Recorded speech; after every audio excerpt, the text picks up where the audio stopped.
Baduke Stats, Sport Next Level. Mzee Data, karibu dimbani. Shukran jazilan. Naam, nimefurahi kukuona. Nami pia. Shukrani sana. Mzee Data, zimebaki siku chache kufika dabi ya Kariakoo. Naam. Taarifa nilizonazo pengine hata wewe umezisikia ni juu ya viongozi wa Yanga kuitwa bodi ya ligi. Hili jambo ni kama vile nani fulani hivi, kwa sababu nimeshuhudia mechi kati ya Yanga na Namungo hawakuitwa kwenye bodi, lakini pia nimeshuhudia mechi ya Simba na Singida, Simba anashinda goli 1-0, Simba hawakuitwa. Lakini pia nimeshuhudia mechi ya Fountain Gate na Simba ile 1-1 ule la Chasambi, Simba hawakuitwa. Hii imekuwa kwaje hii dabi ya Kariakoo? Kwanza awali ya yote, kama ulivyotoka kueleza awali, mimi napenda zaidi tujadili sana pale pa kuchezea pale. Naam, najua mzee wa Data, lakini sasa hakuna namna, mpira unaanzia hapa. Sasa unanichomekea bwana hapa. Mpira unaanzia hapa mzee wa Data, angalau tujadili kidogo. Uko sahihi. Sio mbaya, kwa sababu mwisho wa siku ndipo ambapo tunaenda kuipata mechi. Lakini ikumbukwe, wananchi Yanga wanasitiza wao hatuchezi. Na bodi ya ligi kwenye ratiba inaonyesha tarehe 15 ndio mechi inachezwa. Na leo hii tarehe ngapi? Tarehe 8. Maana yake zimebaki siku 6 ili kuifikia siku ya 7 ambao ndio tarehe 15 ya mechi. Hii peke yake inaweza kawa sababu, naamini ndio maana viongozi wa Yanga wameitwa na bodi ya ligi. Na ile tukana ukweli kwamba kwa mujibu wa kanuni za ligi kuu Tanzania bara msimu huu wa 2024-25, mechi yoyote ya ligi kuu Tanzania bara kuchezwa kwake, ufanisi wake unatokana na ushiriki wa mwenyeji. Kwa sababu gani, Chris?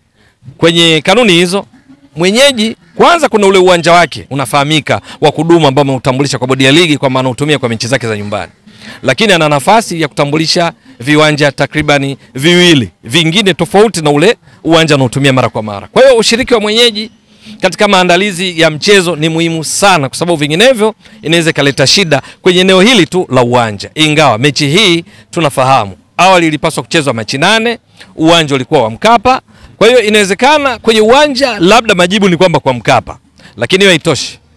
Kuelekea mchezo wote wa ligi kuu Tanzania bara, kwenye kanuni za ligi kuu Tanzania bara, kanuni hii ipo katika sura ya 5, kanuni namba 17, kifungu cha 7 ambacho kipo kwenye ukurasa wa 27, lakini kuna kifungu cha 48. Kifungu cha 48 ambacho chenyewe 48(1), 48(2), 43, 44, 45, vyote hivi kwa ujumla vinaelezea wajibu wa timu mwenyeji kuelekea mechi za ligi kuu.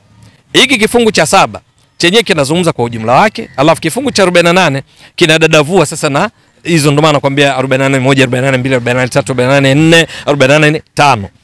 Kimsingi hii kanuni namba 17 inazungumzia taratibu za mchezo, ambamo ndani yake kuna maandalizi ya mchezo. Haya maandalizi ya mchezo mwenyeji anawajibika, na ni muhimu sana akashiriki kwa dabi yoyote, kwa mechi yoyote, sio dabi tu. Hii dabi tunazungumza tarehe 15, mechi yoyote ya ligi lazima mwenyeji ahusike kwa mujibu wa kanuni. Kwanza katika juu ya kutekeleza mwongozo unatolewa na bodi ya ligi /TFF kuhusu tiketi. Kwa mfano, klabu ndo anapata mzabuni anapata maelekezo ya tiketi na klabu, ikiwa klabu yenyewe inatekeleza mwongozo tu kutoka bodi ya ligi. Sasa mzabuni wa tiketi za mechi yoyote ile mwenyeji ndo anashughulikia. Unaona kana kwamba kama mwenyeji anasema achezi mechi kuchezwa kwake, manake eneo hili la ticketing linakuwa na shida kidogo. Nadhani umeelewa vizuri. Hilo ni wajibu wa timu mwenyeji kushughulikia ticket. Lakini hiyo haitoshi. Mwenyeji ana wajibu pia wa kushughulikia upatikanaji wa gari la wagonjwa uwanjani, ambulance. Hiyo ipo katika hivi vifungu ninavyosema. Kanuni ya 17 iko katika sura ya 5. Eneo mojawapo klabu mwenyeji wajibu wake ni kupata gari la wagonjwa kwa ajili ya kwenye mchezo huo, ambao ni mahitaji ya msingi ya lazima.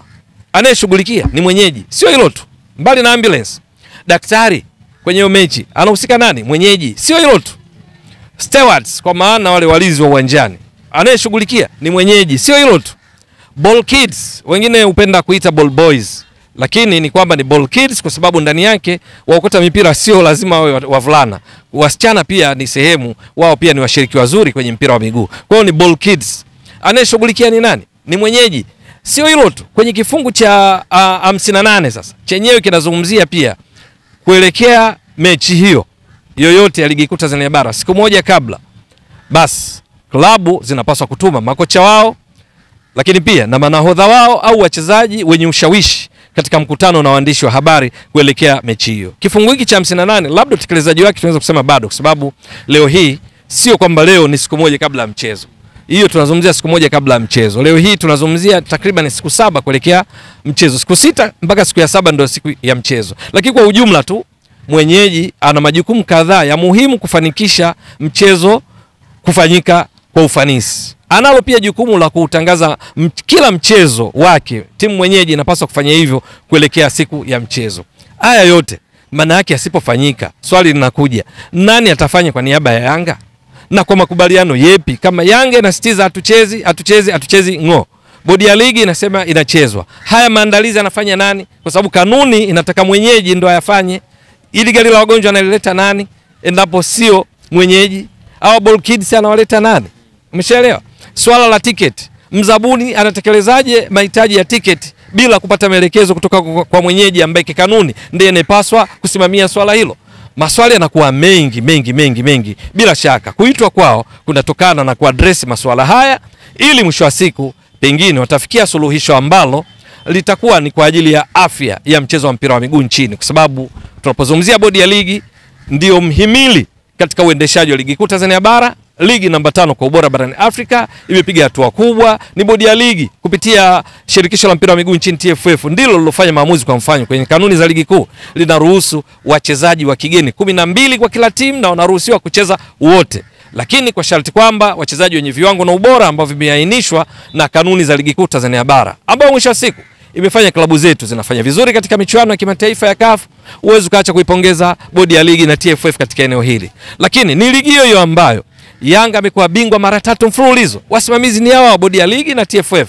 Sasa ni ligi ambayo imepiga hatua mpaka kuwa ya 5 kwa ubora barani Afrika. Ni kwa sababu ya ufanisi wa Yanga na Simba na Namungo. Yanga ana pointi 34 katika pointi 82.5 tulizonazo kama nchi, kama ligi kuu Tanzania bara, mpaka imekuwa ligi ya 5 kwa ubora barani Afrika, ikizidiwa tu na Misri, Morocco, Afrika Kusini, Algeria. Tanzania ni ligi namba 5. Aliyefanya ifike hapa, Yanga yumo kwa mchango wake wa pointi 34, Simba wana pointi 48, Namungo wana pointi nusu. Umeshaona? Sasa hizi pande mbili zote ni muhimu sana kwa mustakabali wa mpira wa miguu nchini. Kuitana pengine wanaweza kufikia jambo ambalo mwisho wa siku litakuwa na afya kwa mpira wa miguu nchini, kwa sababu ni wakati ambao kama wameitwa na wanakutana, Yanga watawasilisha issues zao, yale ambayo mengine yaliainishwa katika barua yao inayotajwa ya Machi 9 kuhusiana na kile kilichotokea katika mechi ya Machi 8 iliyopaswa kuchezwa ya dabi, ambayo mgogoro wake unafahamika. Sitaki kupotezea muda hapa kuanza kusimulia kilichotokea kwa sababu kila mtu anajua.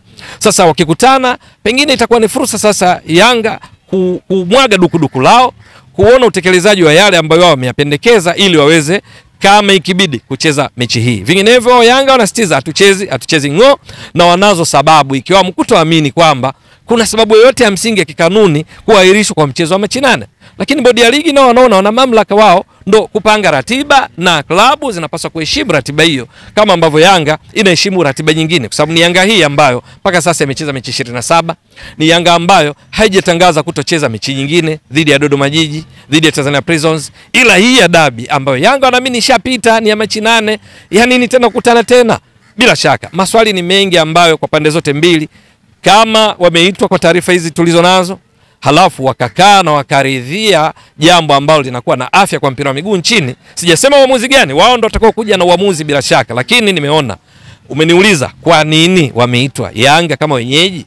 Mbona Simba walipocheza na Singida Black Stars juzi tu akashinda 1-0 kwenye uwanja wa KMC, Simba mbona tujasikia waitwe? Mbona Fountain Gate walipokuwa wenyeji dhidi ya Simba kule kwa raha, mechi iliisha kwa sare ya 1-1, Simba wakijifunga kwa bao la Chasambi, mbona tujasikia Fountain Gate waitwa na bodi ya ligi? Mifano iko mingi. Mbona Ken Gold walipocheza na Yanga kule Mbeya, Ken Gold hawakuitwa na bodi ya ligi kabla mechi dhidi ya Yanga? Mbona Yanga walipocheza na Namungo hivi karibuni hawakuitwa na bodi ya ligi wiki kabla ya kufikia siku ya mechi na Namungo? Upekee wake, jibu langu nadhani umeelewa, pamoja na maelezo yangu mengi, ni kwamba Yanga kwenye mechi hiyo ya tarehe 15 mwezi huu, wao wanasema hawachezi ngo. Sasa bodi ya ligi wanaamini ratiba ni kwamba hiyo dabi inapaswa kuchezwa. Itachezwa vipi bila ushiriki wa timu mwenyeji? Haya maswali naamini ndio maana Yanga wameitwa ili majawabu yapatikane. Ndicho ambacho naweza kufikiria kwa sasa. Sasa mzee wa data, kwa namna hii ambavyo umezungumza, nafahamu ya kwamba mechi tarehe 15 mwenyeji ni Yanga sawa, lakini anacheza naye ni Simba. Sasa kuna kajambo kanakuja hapa, kwa nini Simba hajaitwa? Au hii ndio unasemaga ukihitajika utaitwa? Bwana, mimi sijui kwa ufupi. Bila shaka wenyewe bodi ya ligi pengine wana ratiba, labda baada ya Yanga wataita Simba, huwezi kujua. Lakini tujiulize, nani anasema achezi dabi tarehe 15? Yanga. Kwa sababu gani? Yanga ndiye mwenye grievances, mwenye malalamiko yake kadhaa ambayo anaona kana kwamba bodi ya ligi hawaitendei haki timu yao. Sio Simba. Yanga ndio mwenye malalamiko. Umeshaona? Hasa wakitaka kujua, kwa mfano tunatambua vizuri kile kilichoahirisha mechi ya Machi 8, yale yaliyoelezwa, huo uchunguzi umezaa yepi, hatua zipi zimechukuliwa mpaka kuelekea mechi. Maswali ni mengi, bila shaka ndio maana Yanga wanauliza maswali haya.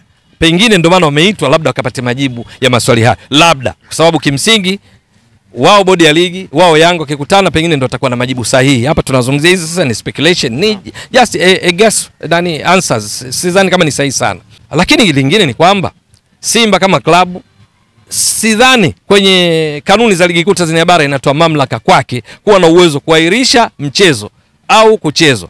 Kwa hiyo ndio maana hata Yanga katika mgogoro huu unaona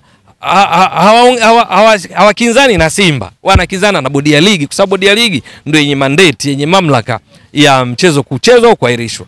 Wanakumbuka vizuri kwamba wanaona kana kwamba bodi ya ligi imepelekeshwa labda na mtani wao jadi Simba, labda katika kufanya maamuzi ya kuahirisha mchezo, kwa sababu kikanuni hakuna mahala, mfano timu isipofanya mazoezi kwenye uwanja wa mechi siku moja kabla, basi huo mchezo unaahirishwa. Kanuni ya 17 kwenye sura hii ya 5 kifungu cha 62 kinaainisha juu ya hatua zinazopaswa kuchukuliwa endapo kwa mfano kuna mtu au klabu imezuia timu ngeni kufanya mazoezi kwenye uwanja unaopaswa kuchezewa mechi. Adhabu zake ni zipi? Faini milioni 1 mpaka milioni 2. Likiwa ni kosa la kujirudia, faini ni milioni 5 mpaka milioni 10 kwa mujibu wa kanuni za ligi kuu Tanzania bara sura ya 5 kanuni ya 17 kifungu cha 62 ndivyo kinavyoeleza. Kwa hiyo kwa Yanga pengine wanaona kana kwamba haya, kwa mfano sasa ndio imethibitika kwamba Simba wamezuia kufanya mazoezi, maamuzi yake sio kuahirisha mchezo, kwa sababu kanuni hazitoi fursa mchezo kuahirishwa kwa sababu kuna timu haijafanya mazoezi. Sasa kwa sababu hiyo unaona kana kwamba mgogoro huu, mabishano haya ambayo tumekuwa tukiyashuhudia, sio ya Yanga na Simba, bali Yanga na bodi ya ligi ambayo ndio iliyoahirisha mchezo. Lakini ni kwamba wahusika ni Yanga na bodi ya ligi ninavyofikiria mimi. Lakini kama kuna kuitwa, pengine umetangulia Yanga, baadaye utakuja kuita Simba, ili mwisho wa siku ninachoamini lolote litakalofanyika ni kwa mustakabali mwema wa mpira wa miguu, kwa sababu Yanga ndio mabingwa watetezi wa ligi kuu Tanzania bara misimu 3 mfululizo. Mechi ya dabi Yanga dhidi ya Simba ina mvuto sana kwa wanaofuatilia mpira wa miguu na hata wasiofuatilia, kwa Watanzania na hata wasiokuwa Watanzania, kwa sababu inafuatiliwa mpaka nje ya mipaka yetu. Kuitana huku pengine kutakuja kutoa mwanga wenye mustakabali mwema wa mpira wa miguu. Simba huenda nao wakaitwa, au wasipoitwa ni kwa sababu tu sio wao wanaosema hatuchezi. Sawa mtenda, shukrani. Shukrani jazila.